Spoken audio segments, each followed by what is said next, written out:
Beliau pada masa abad-abad ke-19 itu merupakan tokoh yang paling penting dan menjadi tokoh pemersatu Islam untuk kawasan Asia Tenggara, karena misi dan tekad beliau adalah untuk melindungi negeri-negeri Muslim yang ada di seluruh tanah Jawi, iaitu Nusantara hari ini. Beliau mengirimkan surat kepada para khalifah, kepada Abdul Majid Khan yang berada di Istanbul untuk meminta bantuan. Relasi Daulah Aliyah Turki Utsmani dengan Jawa. Bagian pertama. Peran besar Sultan Aceh Darussalam dan Turki Utsmani dalam melindungi Nusantara dari penjajahan Belanda.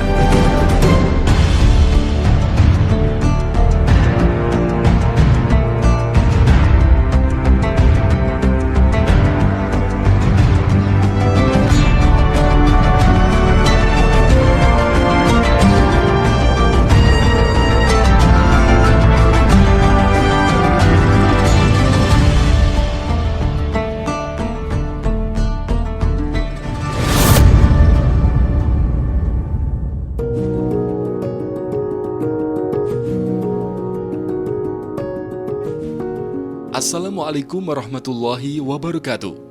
Berjumpa kembali dalam video Jejak Peradaban dalam episode Ekspedisi Al-Quran Islamtoday.id.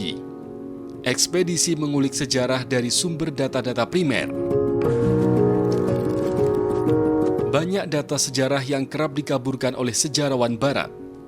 Namun bila kita membuka kembali arsip-arsip Islam, banyak ditemukan fakta sejarah yang bertolak belakang dengan sumber data sejarawan barat. Hal ini tentunya tak lepas dari kepentingan barat, sebab peran mereka merebut jengkal demi jengkal wilayah negeri-negeri Muslim di Kepulauan Melayu. Intrik licik yang dilakukan oleh Belanda tersebut telah sampai ke telinga Sultan Turki Utsmani dari sepucuk surat yang disampaikan oleh penguasa Aceh Darussalam, yaitu Sultan Mansur Shah melalui mantan Gubernur Jeddah Hasib Pasha, utusannya yang dikirim ke kantor pusat Daulah Aliyah Utsmaniyah.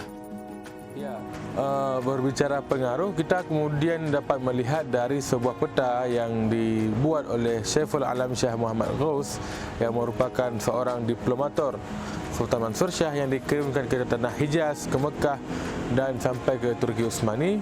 Dan peta itu dikirim bersamaan dengan surat yang Sultan Mansur kepada Khalifah. Itu memang menggambarkan wilayah-wilayah yang dinaungi dan wilayah-wilayah yang menjadi tanggung jawab Sultan Aceh. Semua wilayah-wilayah itu sampai ke Bali itu menjadi tanggungan, dan Sultan Aceh menempatkan seorang wazir. Katakanlah dalam peta itu tertulis bahwa Bali Wazir Shah Mansur, Semarang Wazir Shah Mansur, sampai ke Semenanjung Melayu. Jadi wilayah yang kita kenal sebagai Asia Tenggara hari ini, itu di semua tempat di pulau-pulau besar itu Sultan Aceh menempatkan seorang wazir, seorang wakil kepadanya untuk mengontrol mungkin. Dalam penyampaian suratnya tertanggal 25 Juni 1850, utusan Sultan Aceh Mansur Shah dan juga dokumen lain yang dikirim oleh para pemimpin di Jawa. Di bagian awal dokumen tersebut menyebutkan bahwa tujuan dari surat dari Sultan Mansur Shah adalah untuk memperkuat kesetiaannya kepada Daulah Aliyah Utsmaniyah. Kedua, dalam rangka meminta bantuan dari Daulah Aliyah Utsmaniyah, mengingat masa ini Daulah Aliyah Utsmaniyah sebagai negara adikuasa dan pelindung negeri-negeri Islam lain di seluruh penjuru dunia. Dalam surat ini tampak bahwa Sultan Mansur Shah sangat memahami kondisi negeri-negeri di Kepulauan Melayu. Hal ini dibuktikan dengan salinan gambar peta Kepulauan Melayu, tulisan tangan Sultan Mansur Shah sendiri tentang negeri Nusantara. Kepulauan ini terdiri dari pulau besar dan pulau-pulau kecil. Disebutkan antara lain Pulau Sumatera, lalu Pulau Borneo, Pulau Sunda yang juga disebutkan dengan Pulau Jawa, dan Pulau Bugis.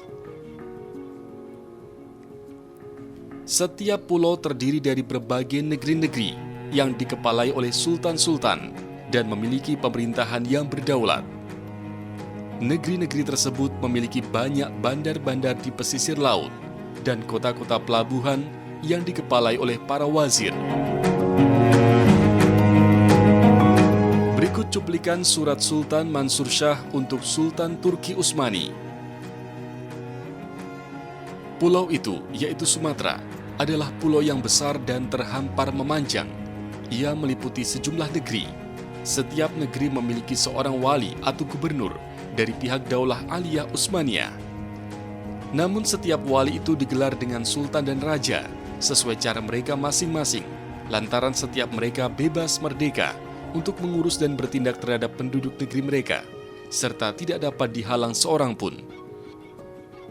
Mereka hidup dalam keadaan stabil, sebab almarhum wazir atau menteri agung Sinan Basa telah mengakui sultan setiap negeri atas kesultanannya terhadap penghuni negeri itu. Adalah separuh kawasan timur terdiri dari pulau-pulau besar dan kecil. Di antaranya adalah pulau kami, Sumatera, lalu pulau Borneo, pulau Sunda yang juga disebutkan dengan pulau Jawa, dan pulau Bugis. Setiap pulau terdiri dari berbagai negeri, dan setiap negeri memiliki bandar-bandar di pesisir laut yang asin dan kota-kota yang sangat banyak di daratan. Demikian tulis Sultan Mansur Shah dalam suratnya. Sultan Mansur Shah menyatakan kesetiaan Aceh Darussalam kepada Turki Utsmani yang telah terjalin sejak masa Sultan Sulaiman Al-Qaduni. Selengkapnya dalam surat itu berbunyi, bahwa sesungguhnya kami seluruh penduduk negeri Aceh, bahkan seluruh penduduk Pulau Sumatera, tergolong ke dalam rakyat Daulah Aliyah Utsmaniyah dari generasi ke generasi, semenjak Tuan kami, almarhum Sultan Salim Khan, anak almarhum Tuan kami Sultan Sulaiman Khan, anak almarhum Tuan kami Sultan Salim Abul Futuhan. Demikian dituliskan oleh Sultan Mansur Shah dalam suratnya untuk Sultan Turki Utsmani. Data korespondensi surat menyurat ini dapat dibaca dalam buku Sejarah Islam di Nusantara, menandai fase Mulkan Jabariyah, hasil riset tim peneliti Sultanat Institute yang diterbitkan oleh media literasi Nesia.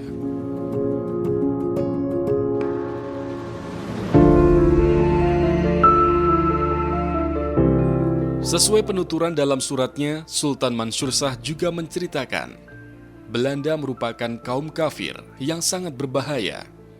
Mereka menggunakan cara-cara licik untuk menguasai suatu negeri. Mulai dari melakukan tipu muslihat untuk menekan posisi sultan, hingga mengangkat sultan-sultan boneka dari kalangan mereka agar bisa mereka kendalikan. Misalnya yang terjadi di Pulau Sunda atau negeri Jawi. Berikut penuturan Sultan Mansur Shah. Telah datang satu golongan Nasrani yang bernama Belanda dan juga disebut dengan Flemings. Mereka memasuki Pulau Sunda atau Batavia dan menetap di dalamnya. Setelah dengan penuh tipu muslihat dan makar, mereka membeli perkenan sultan dengan jumlah tertentu dari penghasilan setiap tahunnya. Setelah mereka memantapkan diri di Sunda atau Batavia, barulah kemudian mereka mengurangi hak sultan dalam jumlah yang banyak di setiap tahunnya. Sampai kemudian mereka berhasil menguasai pulau secara keseluruhan, berikut seluruh negerinya pula. Mereka mengangkat sultan-sultan dari pihak mereka. Maksudnya, Belanda mengangkat para pemimpin boneka dari pihak Belanda. Orang yang bersedia tunduk patuh kepada mereka dalam segala sesuatu, mereka pertahankan di atas tahta kerajaan dengan aturan dari pihak mereka. Dalam surat tersebut, Sultan Mansur Shah menceritakan bahwa di Pulau Borneo, Belanda mengambil bandar Pontianak, Banjar, dan Sambas. Di Pulau Bugis, mereka mengambil bandar Makassar. Sedangkan di Pulau Sumatera, mereka mengambil bandar Palembang. Mereka mengambil Sultan Palembang dan membuangnya. Rakyat Palembang direndahkan dan diperbudak. Di Pulau Sumatera, mereka juga mengambil bandar Padang, Bangkahulu, Pariaman, dan Natar. Tak hanya melucuti kekuasaan para sultan, Belanda juga melakukan tindakan keji lainnya. Mereka membunuh ulama dan melarang para sarjana Islam melakukan aktivitas keilmuan.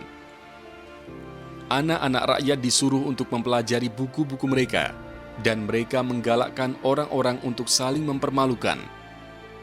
Selebihnya, dipaksa melakukan pekerjaan-pekerjaan berat, baik itu laki-laki, perempuan, maupun anak-anak dengan tanpa upah. Mereka melecehkan kaum wanita secara terang-terangan dan merendahkan orang-orang Islam, laki-laki maupun perempuan. Yang mereka maui tidak lain adalah agar orang-orang Islam keluar dari agama Islam sekaligus. Demikian diungkapkan Sultan Mansur Shah dalam suratnya. Sultan Mansur Shah menambahkan dalam suratnya, mereka juga melarang para ulama belajar dan mengajarkan ilmu yang mulia. Mereka memperlakukan ulama sebagai manusia yang lebih rendah dari hamba sahaya. Maka dari itu, Sultan Mansur Shah menyampaikan tekad bulat untuk mengobarkan jihad fisabilillah melawan kaum kafir Belanda. Melalui suratnya, Sultan Mansur Shah meminta izin titah untuk menyatukan kembali seluruh negeri-negeri Muslim di Kepulauan Melayu agar bersatu menegakkan jihad di jalan Allah dan mengusir kaum kafir Belanda yang berkantor di Batavia. Beliau pada masa abad-abad ke-19 itu merupakan tokoh yang paling penting dan menjadi tokoh pemersatu Islam untuk kawasan Asia Tenggara karena misi dan tekad beliau adalah untuk melindungi negeri-negeri Muslim yang ada di seluruh tanah Jawi, iaitu Nusantara hari ini.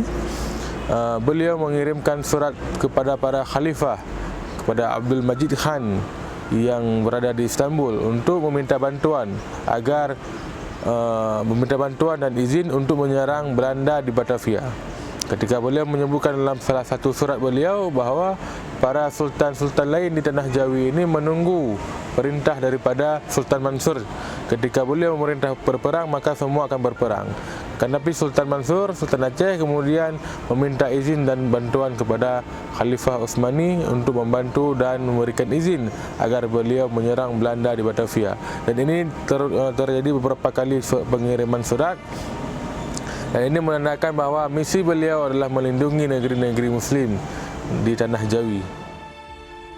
Data otentik korespondensi surat menyurat ini dapat diakses dalam buku korespondensi Turki Utsmani dan Indonesia yang diterbitkan oleh Hitay Turki.